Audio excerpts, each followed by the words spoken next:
In this tutorial, I will walk you through the process of adding a table in Canva. If you find this tutorial helpful, don't forget to hit the subscribe button and give this video a thumbs up.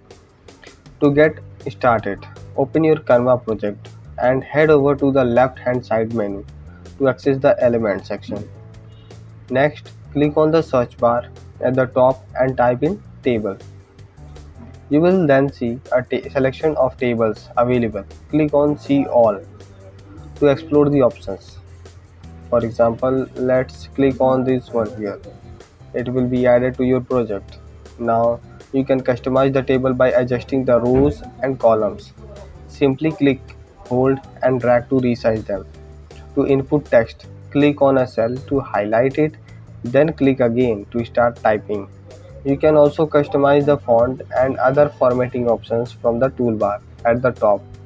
And there you have it. Your table is now ready.